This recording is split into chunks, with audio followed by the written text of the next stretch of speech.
Welcome to episode 1 of The Junto with Scott Rattigan. I'm very excited to share this with you, and let's jump right into it. So, really quick, today we'll talk about what the show is about, who it's for, who I am, and why I'm taking on this crazy responsibility of starting a podcast. A quick win for you. It's a valuable takeaway you can go home with and start implementing today.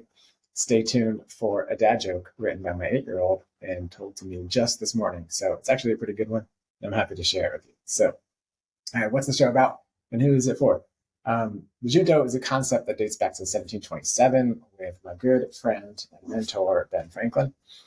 He started a social club for mutual improvement of himself and a few other tradesmen in Philadelphia. He was worried about his propensity for over talking and selfishly wanted to network with other business people in the day. And so he quoted himself in his autobiography saying, knowledge was obtained rather by the use of the ear than of the tongue. So he wanted to learn from others. They discussed political and philosophical as well as practical interests of the day.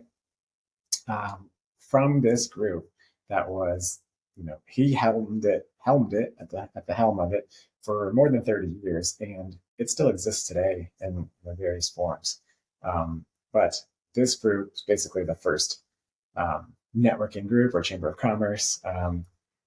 Founded the seeds of some of Franklin's most, the inventions or concepts and ideas that are most attributed to him, including public libraries. So they all shared their books at the Junto headquarters, and that became a public library based on a subscription.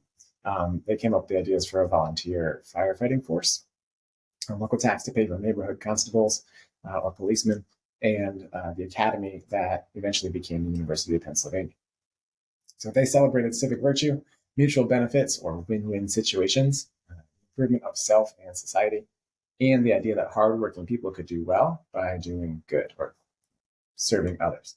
So it's in that spirit that I welcome you to the first meeting of the Junto with Scott Rattigan. So who am I?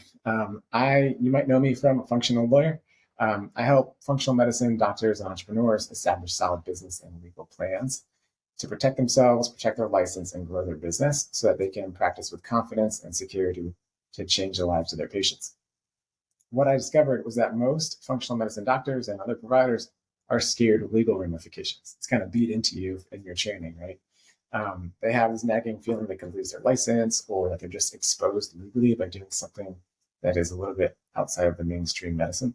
So they either hold themselves back in advertising or growing financially because they don't want to raise any red flags or draw too much attention to themselves a lot of times. They get frustrated because every time they go looking for answers, they don't seem to be there. There's conflicting advice around the internet, or they end up turning to colleagues to ask legal questions for people that have gone before them when they borrow legal documents from them. Deep down, they know that they're not protected with these borrowed or documents they find on the internet. And what they think is that they can't find an attorney that understands them, or that if they do, that they'll have to pay exorbitant legal fees, which we'll get to in a second.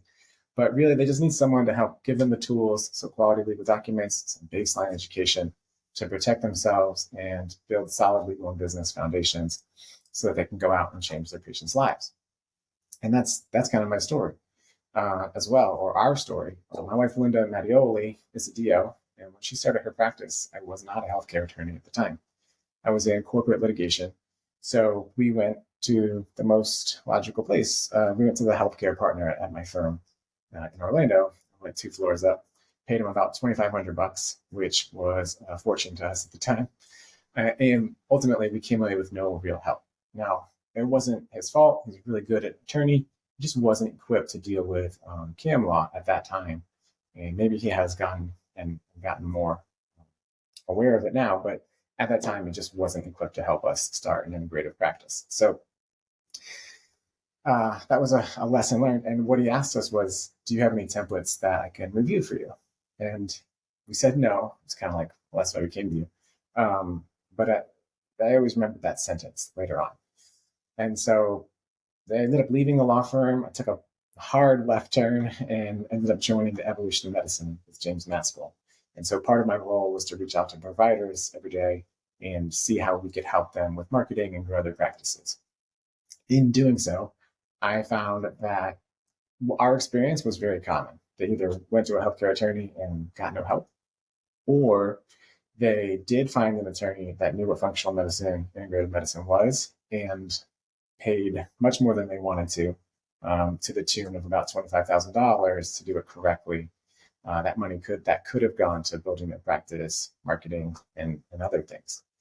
So they had this option to pay $25,000 or just get free stuff they find online.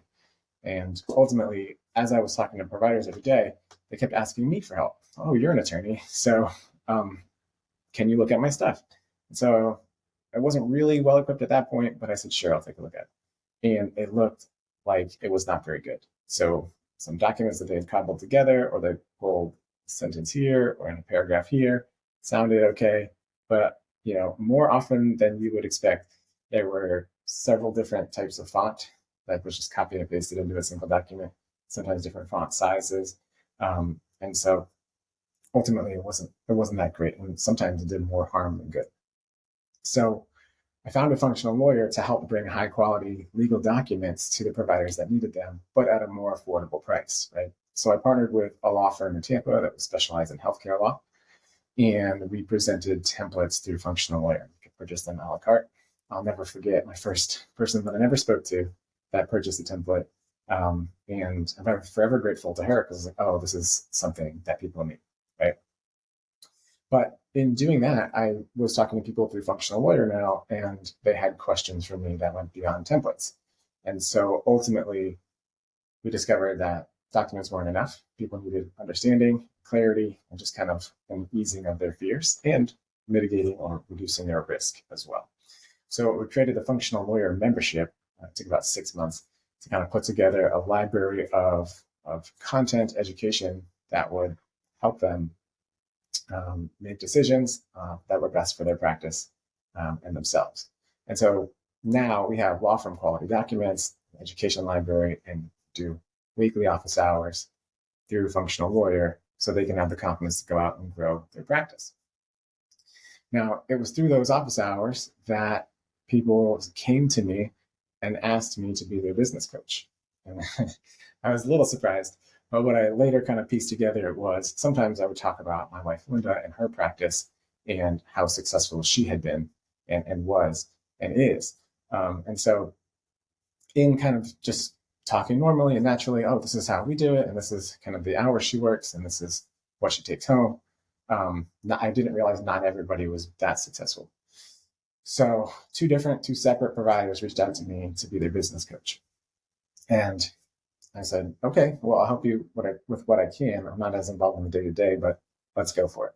So we did. And so it was about 3 calls a month. And after about the 3rd call, and in between, I would go to Linda and, how did we do this? Or how did you do that part? And how did you do that? Linda just suggested, why don't we just have them over to our practice on a weekend? We'll do a 3-day weekend, and then we'll teach them everything all at once, and then we'll support them when they go back home. Because in her mind, as a provider, she wouldn't be as distracted, 1 hour a week, and you're running kids around and doing everything else. So we did that, and it was successful. They liked it. And so we started doing that maybe about once a quarter. We'd have 2 or 3 practices come to our office in Longwood, Florida, show them around, tell them everything we did, help them build a version of it for themselves, not just cookie cutter our way.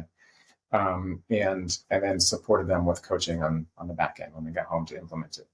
Because we've all been to conferences or motivational places where you're excited and you're like, yeah, this is great. And then you get home and then life happens and you don't ever really implement it. So we wanted that back end coaching as well. Well, fast forward to COVID, and we had 2 providers scheduled to come in April of 2020. Didn't happen. So we spent the next 60 days kind of putting everything into an online course. And the one that ended up continuing, Catherine, she did the course from A to Z and was really successful. So we're like, okay, we've got something here. So we did this DIY kind of self-paced course for a little bit. And it turns out not every personality type is like that or has the time to kind of sit down and do it all. What we discovered was that people, even though we had given them the same tools and everything we had done in the past, They just weren't consistently moving through the course or moving through the actions needed to be successful. So after some brainstorming and some mentorship from our good friend and buddy, Alex Ramosi, we created a list of problems that people were experiencing and not moving forward. And then we set out to provide solutions to those problems and remove the roadblocks to success, as we like to say. So Origins Incubator, what has now become Origins Incubator, it's a physician mentorship program, now includes all of the functional lawyer resources, weekly office hours, practice creation resources, which was the initial kind of 3-day now DIY course, plus more, everything from chart parts to emails that we send prospects to how we talk about insurance and how we talk about pricing and how we talk about the membership, all of that, how we onboard patients, which is really important, and it all kind of goes together. As well as we discovered that people were just clinically not very confident, and especially when they go out on their own. There's nobody to kind of chat with about difficult cases or things they haven't seen in a while or ever yet. And so we actually partnered with Cheryl Burdette, who's a naturopath and who lectures all over the country and all over the world, teaching functional integrative medicine at conferences and everywhere else. So now we try to remove all those obstacles, and now we have this kind of business mentorship at Origins Incubator as well. Since then, I also authored the best-selling book on Amazon, The Practice of Telemedicine, which helps providers navigate kind of the 52 jurisdictions we have around telemedicine laws, which exploded after COVID. But I say all this not to brag, but to say, like, why am I starting a podcast? In fact, the origins for this podcast are pretty rooted in humility or me being a little bit more humble about myself. One answer is because Marcus Aurelius and Ben Franklin told me to start a podcast. That's obviously not true. They couldn't talk to me from the grave, but I just kind of had this nagging feeling that through Functional Lawyer, I would put out content, and it would be sometimes erratic and not always every week or not always each month. And I got an email from YouTube in December that said I'd put out 15 videos over the whole 2023, which, if you do the math, that's not quite 52 weeks in the year. So I realized that I kind of had grown stale in my content. One, I felt like I was repeating myself a little bit. Two, in learning more about providers through Functional Lawyer and Origins Incubator, I would receive many more questions about topics where I didn't really know the answer.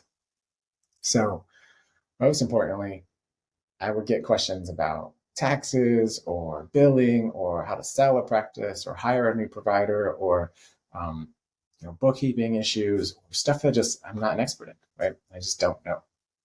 And so part of the impetus for this podcast is bringing in experts that do know those sorts of things, right? So Marcus Aurelius said, learn from experts. And Ben started the Junto Club of peers and middle-class entrepreneurs to benefit from self-improvement through learning from others and learning from authors at the time too. So it's kind of best summed up by the saying attributed to a few people, but the more I know that I don't know. Or sometimes called, the more I know, the more I realize I know nothing. Or also, the more I learn, the more I realize how much I don't know. And depending on where you look, that was attributed to Aristotle or Socrates or even Einstein, actually, and probably a few other famous people throughout history. Now, that's kind of the impetus. I don't know everything. And so let's bring in guests and experts or peers that do know a particular topic very, very well and wouldn't be just speculating and kind of spitballing. So this all kind of gets into, the more I learn, the more I realize how much I don't know, is a little foreshadowing for the Dunning-Kruger effect, imposter syndrome, unknown unknowns, as Donald Rumsfeld popularized, and more topics to come that hold people back just mentally, right? All of the mental side of entrepreneurship and running a business and growing that way is so huge, as well as we've learned into this. So in recognizing that I don't know everything, I humbly submit to the guidance of experts across various fields. And the goal for the show is to curate those conversations for the mutual improvement of everybody here in the Junto, which includes you. So we'll talk to accountants, medical billers, marketers, bookkeepers, other entrepreneurs from different fields, authors, medical providers, of course, startup founders, sports legends, or legends in my eyes, therapists, and more. So we'll learn from either conversations with them or books they've written or everything else that they've put out for us. Sometimes just studying their actions, right? So we're going to learn from people who have founded some of the tools you use today, and people that you might just not know yet, but they're doing really cool things in this industry, and that can really help you. So there'll be practical tips, tricks, how-tos, as well as, I also like this part the most, their personal journey and their personal growth and transformation along the way. Sometimes I'll have a solo show where I feel like I am an expert in an area, but more often my goal is just to provide value to you, whether it's me or we're going to lean heavily on people that do know, that are experts in their fields. So a quick win for you to take away today. Something on the mindset side is something that affects me from time to time, and I want to bring it to you. And I know it affects other people as well. Here's what you need to know today. You're exactly where you need to be. Don't get dejected looking around, especially on social media, at others who are having success or appearance of success. Because what we all often do is compare our step 1 or step 2 to their step 14 or 16. And I've been guilty of it. Sometimes when I'll scroll through Facebook, I'll get really depressed afterwards because people are seemingly having success. And I'm sure that might sound familiar to some of you too. But in studying successful people, which we'll do a lot of coming on the show, there are two of the biggest factors that indicate success are commitment, taking it seriously, and consistency, doing it for a long time over time. So I'll leave you with this parable of the clay pots. This is from The War of Art and also adapted by Atomic Habits by James Clear. So the ceramics teacher announced on opening day that he was dividing the class into 2 groups. All of those on the left side of the studio, he said, would be graded solely on the quantity of work they produced, and all on the right side of the studio on its quality. The procedure was simple. On the final day of class, he'd bring in his bathroom scales and weigh the work of the quantity group, 50 pounds of pots rated an A, 40 pounds a B, and so on. Those being graded on quality, however, needed to produce only 1 pot, albeit a perfect one, to get an A. Well, came grading time and a curious fact emerged. The works of the highest quality were all produced by the group being graded for quantity. It seems that while the quantity group was busy churning out piles of work and learning from their mistakes, the quality group had sat theorizing and studying about perfection and how to make a perfect pot. And in the end, this quality group had little more to show for their efforts than grandiose theories and a pile of kind of lumpy or dead clay. So what's the takeaway on this? Just get started. Get your reps under your belt. The first time you try something, it will not be perfect, and that's okay. Side note, the first time I ever produced a video for Functional Lawyer, it took me 38 takes. Right? Nowadays, it takes me maybe 2, maybe 3 if I'm not having a great day. But it took me 38 takes that first time, and it was still terrible. The lighting was bad. The audio was bad. If I look back on it now, I cringe. But it got me started on the road, and cringing at that is good because it means I've grown and gotten better over time. And so you may have a story like that too for you. So don't delay. Don't wait until the conditions are perfect or the lighting is perfect or anything like that, or you'll end up with maybe results. You'll delay your start time and you may not be proud of the result, because what I'm trying to teach one of my other sons is that we can't have our first draft be our final draft. It's not going to be very good. And it's going to be a long struggle to make that really good. So just commit, be consistent, and the improvements and the results will follow. All right, dad joke of the week. Brand new one written by my 8-year-old, just told to me this morning, and I really like it. What do you call a wizard that likes to play music? Albus Dumbledore. Get it? All right. If you like that or you found some value today, please hit subscribe so you never miss the future shows. And we really appreciate you being here. Welcome to the Junto.